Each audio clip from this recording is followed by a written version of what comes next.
La Europa que te toca, el podcast de Equipo Europa y Supera.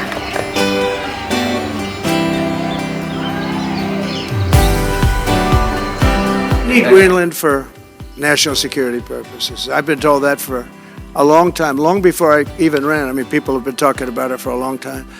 You have approximately 45,000 people there. People really don't even know if Denmark has any legal right to it. But if they do, they should give it up because we need it for national security. That's for the free world. I'm talking about protecting the free world. Buenas a todos, empezamos tercera temporada de La Europa que te toca y ahora sí con vídeo, con cámaras, con micrófonos, con de todo, porque nos ayuda Supera, Equipo Europa, a hacer este primer episodio y todos los que vienen. Y como ya habéis escuchado a Donald Trump hablando en este vídeo, vamos a tirar por Groenlandia. Groenland, en el idioma original o Tierra Verde en español, es una extensión de 2 millones de kilómetros cuadrados de tierra, de hielo, formando lo que es la isla más grande del mundo, eso sí, si no contamos a Australia. Vamos a hablar hoy de ello en una entrevista, pero sobre todo vamos a repasar primero un poco todo lo que tiene que ver la historia reciente y todo lo que tiene que ver con Groenlandia. Ya en 2019 Trump intentó comprarlo y ahora quiere ir por ahí otra vez. Veremos, porque Groenlandia quiere decidir su propio futuro, Estados Unidos quiere estar ahí y la Unión Europea, siendo nosotros Equipo Europa, está un poco mirando. El episodio de hoy de La Europa que te toca empieza en esta tercera temporada, pero miramos primero un punto aquí antes de irnos con Álvaro y con Eduardo, que ahora los presentamos.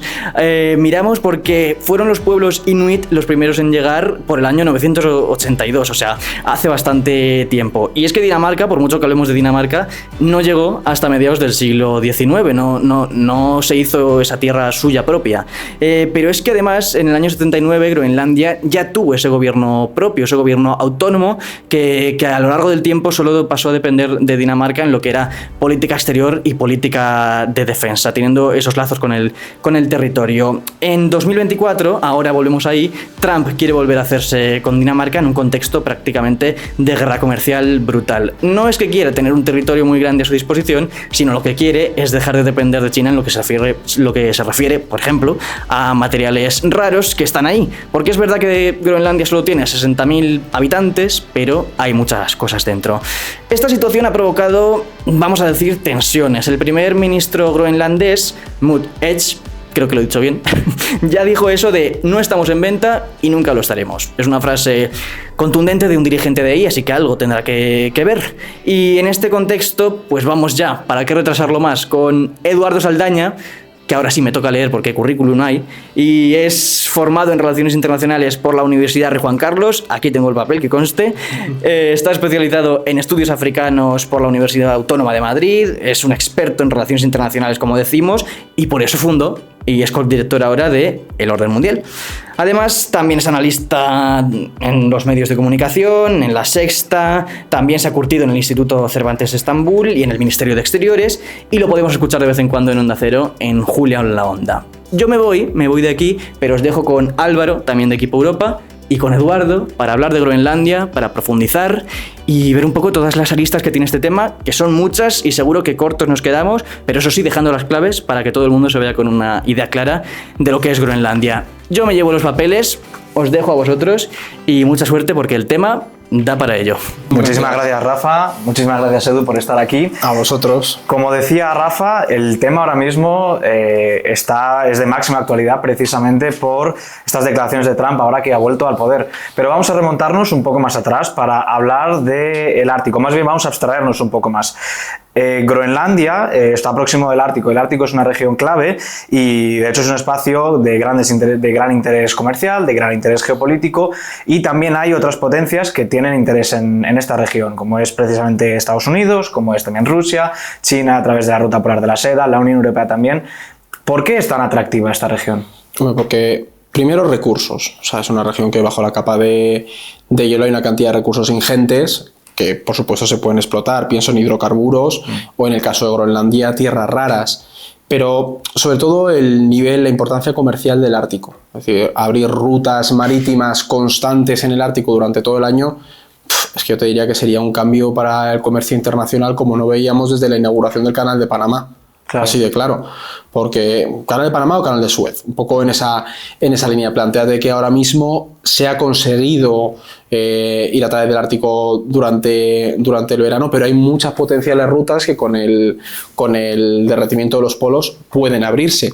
A eso súmale que, como ya lo hemos comentado en otros foros, hay un contexto de fragmentación internacional y la lucha internacional entre Estados Unidos y China va muy alineada con la guerra comercial. Por eso Trump está imponiendo esa cantidad de aranceles. China no tiene acceso al Ártico, depende de Rusia para poder acceder al Ártico y de que le permitan ir por esas rutas marítimas. Entonces, si Estados Unidos o el bloque occidental consigue tener una supremacía en esa ruta comercial, puede hacerle mucho daño a Pekín. Claro, y como comentabas además, el deshielo propiciado por el cambio climático, esto favorece la aparición de nuevas rutas y hace que tenga más valor incluso esta región. Entonces entiendo que la aparición de nuevas rutas también, como comentabas, está vinculada a otros recursos como combustibles fósiles que pueden ser de gran valor, ¿no? Claro, porque no es simplemente la ruta, es en plan, o sea, el hielo se derrite y deja al descubierto zonas que puedes explorar, ¿no? Sí. Y además, y esto me voy a poner un poco pragmático e irrealista, oye, si no hay hielo, si ya el cambio climático es una realidad, ¿qué más dará que profundice un poco más, ¿no? Entonces, al final los recursos tiran mucho, no me lo voy a jugar a plantear bien qué cantidad de recursos de hidrocarburos hay en la región, pero son abundantes. No tenemos que pensar simplemente en las aguas, en la superficie marina, también en esa zona terrestre que bordea todo el Ártico y al final, en plan, tirar a explotar petróleo en esas costas tiene un impacto climático que hasta ahora no estaba tan bien visto y sigue sin estar visto a nivel internacional, pero es verdad que estamos viendo un cambio en las doctrinas climáticas de potencias como Estados Unidos y ahí vamos a ver que les importa más bien poco empezar a buscar gas y petróleo en la región, pero de nuevo no son los recursos más importantes sobre todo con el caso de Groenlandia que señalaba tu compañero, ¿sabes? Es decir, en Groenlandia hay unos recursos mucho más estratégicos que los hidrocarburos que puede haber en la zona. ¿Sabes? Resumirlo todo como importa por el petróleo y el gas, estaríamos siendo reduccionistas y pasando por alto algo muy importante que son las tierras raras y los materiales estratégicos que tiene un territorio como Groenlandia, por ejemplo. Claro, porque además de alguna manera esta región pues va a ser clave en el devenir del futuro geopolítico y internacionalmente.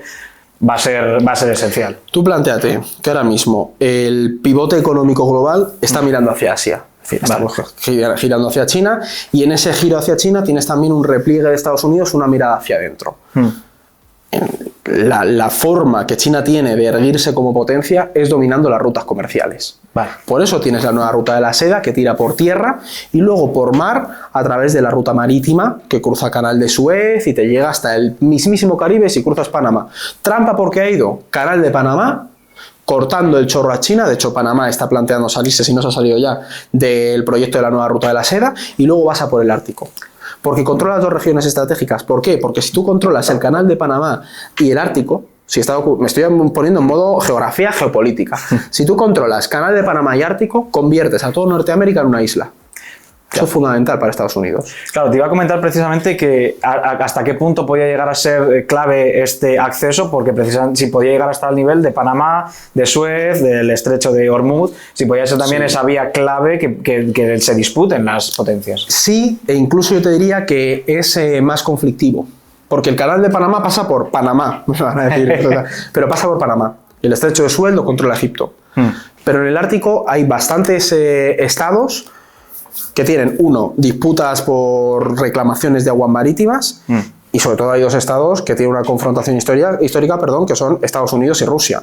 De repente el Ártico pasaría a ser pues un poco como el mar de la OTAN, podríamos decir. Igual que el Báltico y el Mar del Norte están siendo mares OTAN, la región ártica, si de verdad se descongela y tenemos rutas comerciales, sería una zona en la que ya pasó durante la Guerra Fría. Estados Unidos o el bando OTAN, la Alianza Atlántica y Rusia podrían chocar. Eso en un mundo, en una fragmentación constante. En un mundo fragmentado es mucho más fácil el conflicto. Y encima, en una región por la que pasan rutas comerciales estratégicas, claro, es realmente delicado, sinceramente.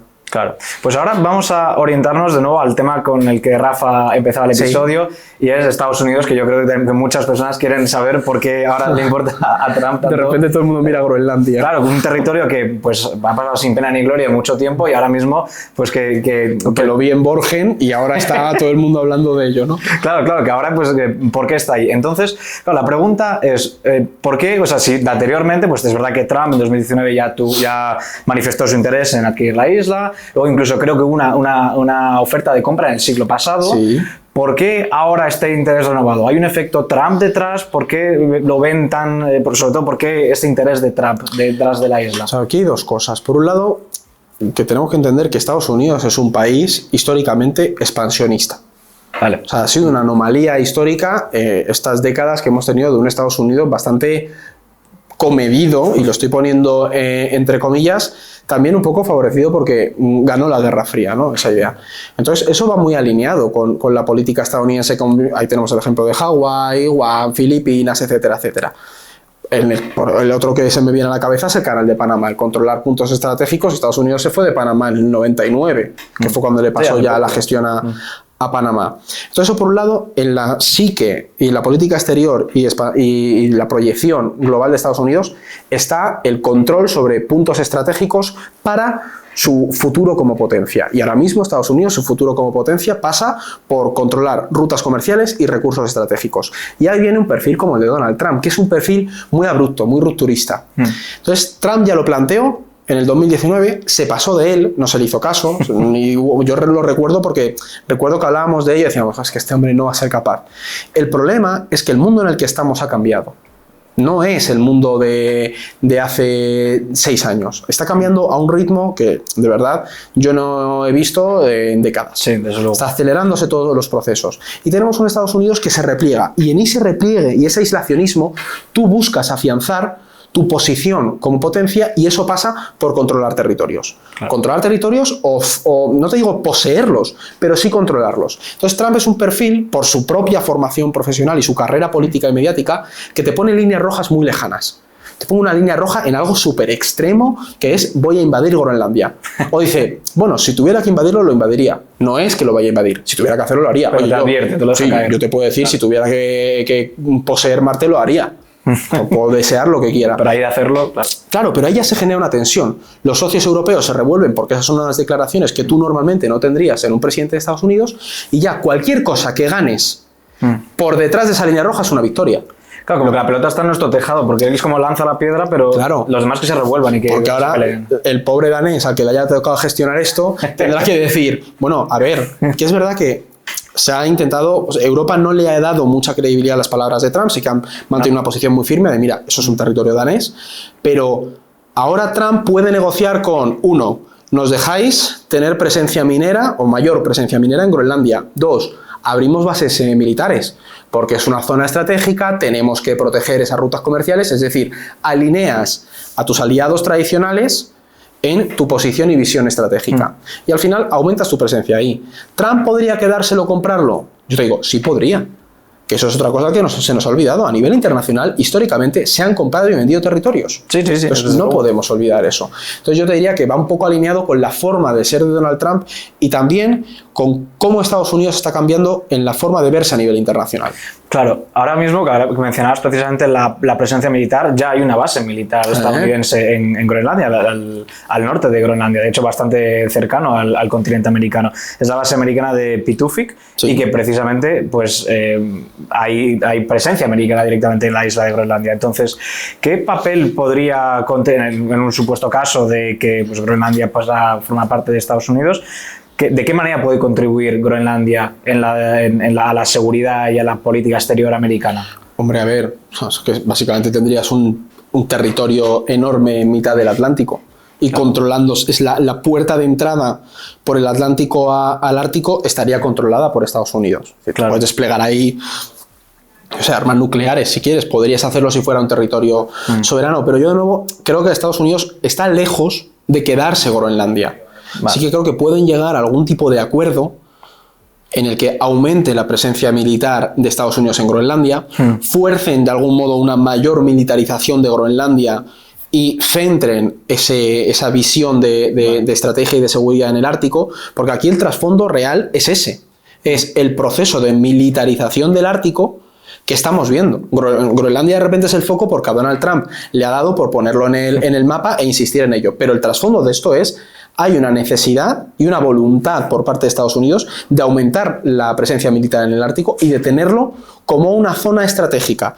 ¿Por qué se tiene como una zona estratégica? Porque Estados Unidos está en esa lógica de proteger sus zonas de influencia. Y las zonas de influencia para la supervivencia geopolítica de Estados Unidos son Caribe, ahí vamos a tener las relaciones con Venezuela, Canal de Panamá, por supuesto, y el Ártico, y luego las relaciones México-Canadá, para crear esa parte de isla de Estados Unidos, que es lo que te comentaba al principio. Claro, además es que Trump muchas veces le pensamos como una persona que quizás como, pues sí, no sé si decir un loco o alguien que no piensa demasiado en los argumentos que le esgrime, pero que al final lo que tú estás diciendo, que tiene bastante lógica de fondo y que está pensado y racionalizado en la estrategia estadounidense. Claro, y es más, yo te planteo otra cosa. Mientras estamos debatiendo de Groenlandia, no estamos debatiendo de cómo están desmantelando el Estado por dentro de Estados Unidos y cómo están rivalizando con el Poder Judicial.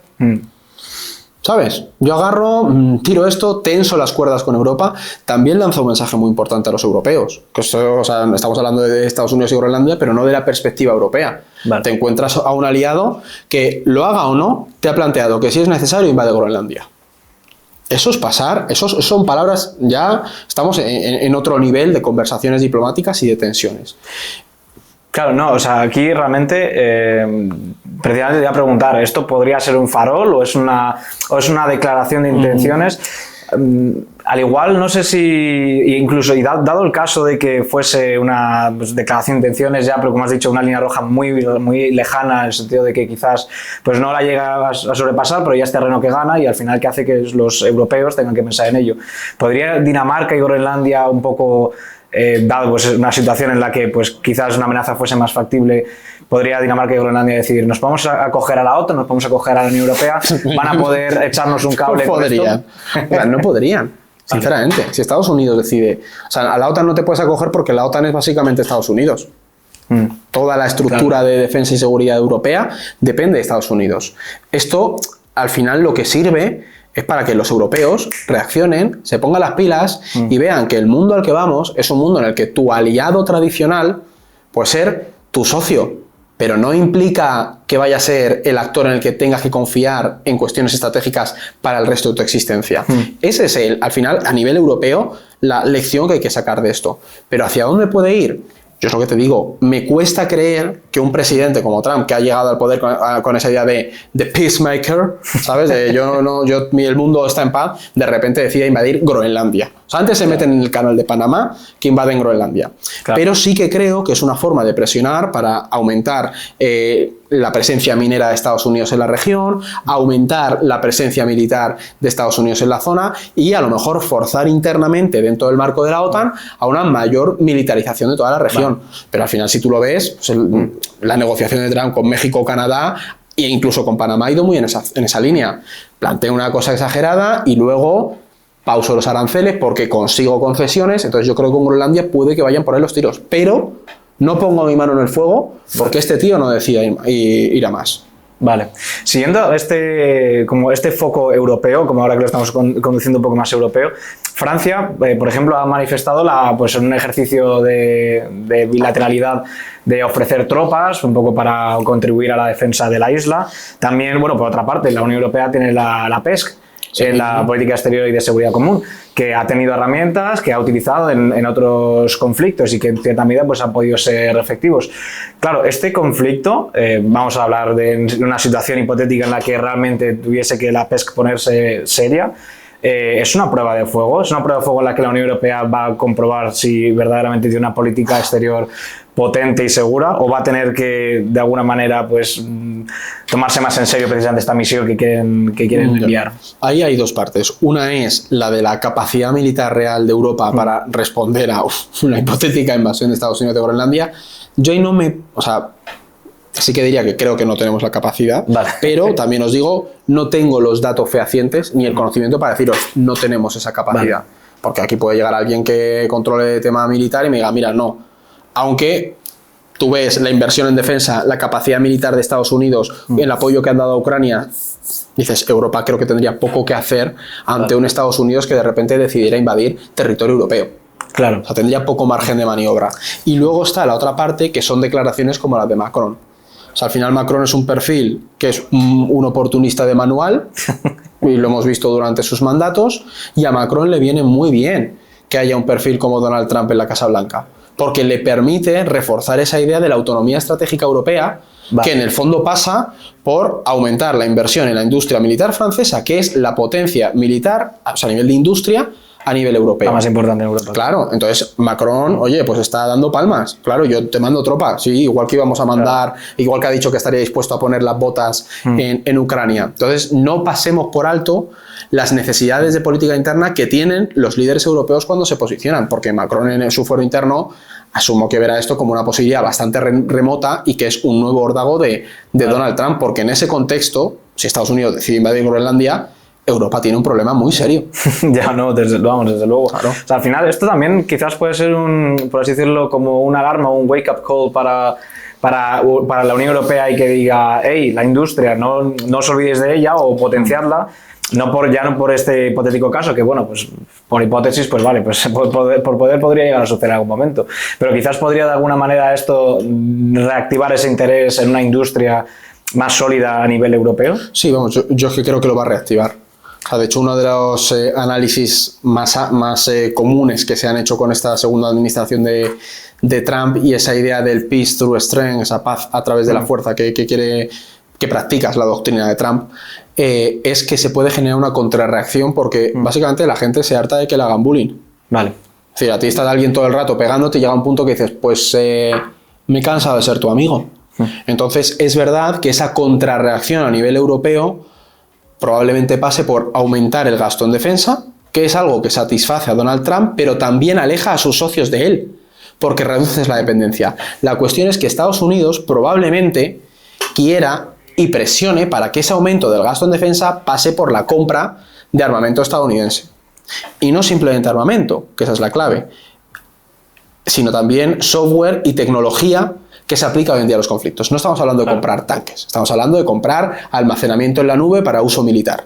Eso ya es otro rollo. Entonces, a lo mejor Donald Trump dice, vamos a aumentar la producción de tanques, pero el software del almacenamiento en nube para mí. Sí, para eso a mí. Entonces, claro. al final, Europa puede tener esa contrarreacción, pero esto es algo que hace poco lo hablábamos en otra conferencia, es hasta qué punto tiene realmente una capacidad de alejarse o reducir esa dependencia de Estados Unidos en esos 4 años de mandato de Trump. Lo ideal sería que en Europa se tomara una conciencia de la necesidad que hay de esa autonomía estratégica real, porque el potencial está. El problema es que hay una serie de obstáculos que dificultan mucho la gestión. Dificultan la gestión, dificultan la coordinación interna y también están los intereses nacionales. Claro. Porque ceder defensa es probablemente el penúltimo paso de la soberanía. Claro. Las competencias más difíciles de ceder, por supuesto. Y más la industria de defensa. La industria de defensa es una industria muy nacional. Francia, sobre todo, que es de los motores industriales y militares. Pues. Sí, o sea, Francia, te digo yo, que apuesta por ello porque toda esa inversión y gasto en defensa va a pasar por generar consorcios europeos en los que las empresas francesas tengan un gran peso. Thales, por ejemplo, que es una empresa francesa importantísima. Claro. Ahora vamos a virar un poco hacia vamos a decir, la Unión Europea vis-a-vis Groenlandia. Un poco cómo se entienden. Entonces, muchos estados de la Unión Europea han apoyado procesos de autodeterminación o de descolonización y, pues por poner un ejemplo, pues Suecia con Palestina o Alemania con Sudán del Sur. ¿Tú crees que en un caso en el que pues, Groenlandia empiece a reclamar más independencia, más autonomía respecto a Groenlandia, veríamos a la Unión Europea, o a lo mejor, sin hablar de la Unión Europea, pero los estados de la Unión Europea más comprometidos con esa autodeterminación? Sí, ¿crees que se meterán en ese embrollo, por así decirlo? No me descuadraría. Es decir, mira, Escocia... O sea, tenías gente que decía, pues sí, que ya si hay un consenso, incluso habría que plantearse si la sociedad danesa, porque si yo mal no recuerdo, ya ha habido referéndums de autodeterminación en Groenlandia y salió el mantenerse con con Dinamarca, ¿no? Entonces, yo creo que a nivel europeo, a lo mejor en estos 4 años no, pero no creo que se rechazara de pleno, porque a lo mejor se plantea algo como, mira, vale, te independizas y se crea sigue siendo parte del mercado común o algo por el estilo. Yo no creo que fueran reacios a ello, pero es verdad que a lo mejor en estos 4 años, con esta tensión, sí que se evita o se pospone, porque esto no es hago un referéndum que me he despertado por la mañana y lo organizo, sino que se tarda, y probablemente se intentaría postergar lo suficiente hasta que se acabara la administración Trump, para evitar que haya injerencias, presiones para inclinar el voto a un lado u otro, algo por el estilo. Vale, y pues claro, al final Groenlandia también es verdad que tiene una relación ciertamente privilegiada con la Unión Europea.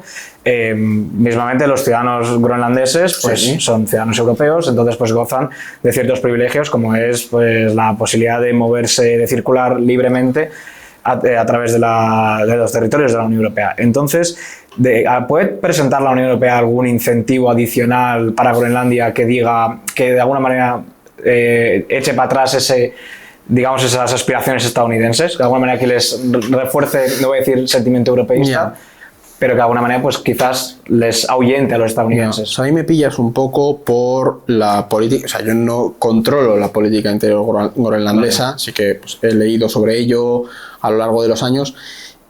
Sí que creo que a lo mejor un aumento de la inversión en tejido económico, porque hasta donde yo sé hay una desigualdad grande entre las poblaciones inuit de Groenlandia y los daneses. O sea, hay una disparidad muy, muy grande, y muchos de ellos se autoperciben como un territorio colonial, que en el fondo no lo son, ¿sabes?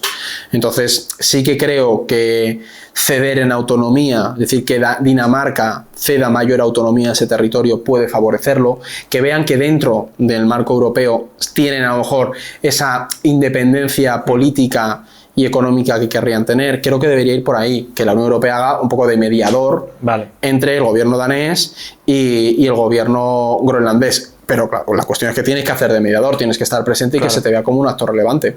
Claro. ¿Y qué principales retos podría llegar a encontrar Groenlandia en esta pugna por una mayor autonomía? ¿De qué manera crees que, al igual, incluso Estados Unidos podría ser, pues para algunos, o sea, es verdad que ha habido una encuesta hace poco, creo que la gran mayoría decían somos groenlandeses, no queremos pertenecer a Estados Unidos, pero crees que potencialmente podría decir Estados Unidos, o sea, podría Estados Unidos ofrecer alguna alternativa económica, quizás, que no pudiese ofrecerle Dinamarca y por tanto la Unión Europea? Es que yo estoy pensando en otros territorios de ultramar de Estados Unidos y lo veo complicado. Tú plantéate que la situación de Puerto Rico, ¿qué es Puerto Rico?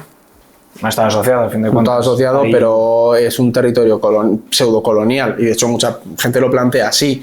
Entonces, yo no sé si Estados Unidos sería capaz de ofrecer ese estado del bienestar que te puede ofrecer a lo mejor Dinamarca, ¿no? Entonces creo que dificultades se pueden encontrar bastante, porque además sería cambiar prácticamente todo tu dependencia política y económica. Claro. Y ya en esta, te lanzo una última pregunta, en pues ya de cara a mirar pues al futuro de la geopolítica mundial, de cómo podríamos ver ese futuro. En la política estadounidense, ahora lo que se considera aliado o enemigo quizás sea un poco difuso. ¿Tú crees que, vamos a hablar de una potencial anexión de Groenlandia, crees que esto podría legitimar otras prácticas de China o de Rusia? Y además también, ¿qué crees en qué situación dejaría al multilateralismo, al sistema internacional, en este caso en el que pues, precisamente pues ya se han roto las barreras del derecho internacional? O sea, si eso pasa, el multilateralismo ha muerto y cada uno puede hacer lo que quiera, básicamente. Es verdad. Es decir, si ya tienes prácticamente una aceptación a nivel internacional de la invasión rusa de una parte de Ucrania, a nivel de Naciones Unidas hay muchos estados que lo legitiman, si Estados Unidos hace eso, ¿quién iba a impedir que China invadiera Taiwán? Sobre todo, ¿por qué Estados Unidos iba a impedir que China invadiera Taiwán? Claro. Porque al final estaríamos ya entrando en esa lógica de esferas de influencia, que estamos yendo un poco hacia allí, esa visión de mundo. Entonces, el tema es importante porque si se llegara a producir algo similar, sería un mazazo muy gordo y un cambio en la lógica del Estados Unidos que hemos conocido desde el 45, que es cuando estableció esa idea del orden de la globalización liberal. Sería un cambio completamente radical. Iríamos al siglo XIX. Claro. Bueno, pues temo decirte que nos hemos quedado sin tiempo. Sí, vamos, que podríamos haber hablado de esto. Yo hablo por los codos. No, a mí me encanta hablar de geopolítica, o sea, podríamos estar hablando aquí pues, un buen rato, pero nos hemos quedado sin tiempo, así que te agradezco mucho que hayas estado aquí y vamos a recuperar a Rafa, que va a estar con nosotros un ratito más para despedir el episodio. Yo vuelvo a cerrar igual que hemos abierto, porque la verdad que la entrevista ha tenido sus claves, ha tenido sus análisis interesantes sobre qué es lo que pasa en Groenlandia, quién actúa ahí y sobre todo hacia dónde vamos, y vengo eso pues a cerrar, porque la pugna en Groenlandia va más allá de una disputa territorial, tiene diferentes actores. Estados Unidos la ve desde luego como una pieza clave y Dinamarca, sin embargo, está un poco atrapada entre la historia y la geopolítica. Esa metáfora de la espada y la pared se cambia esta vez. Pero, ¿qué quiere Groenlandia? Bueno, lo que está claro es que el futuro de este territorio se va a decidir en Nuuk, no en Washington ni en Copenhague, y creemos que tampoco en Bruselas. La pregunta es, ¿se permitirá realmente que esto sea así? ¿Que pueda haber un control por parte de Estados Unidos de toda esa zona del Ártico, que sea independiente, que Dinamarca lo mantenga? Pues eso creo que, por muy bien que haya estado esta entrevista y por muchas claves que nos haya dejado, solo el tiempo lo dirá. Nosotros nos vemos en el próximo episodio de La Europa que te toca. Gracias a Álvaro y gracias a Eduardo. Gracias a vosotros. Y veremos qué más temas, porque nos queda mucho que hablar. Gracias.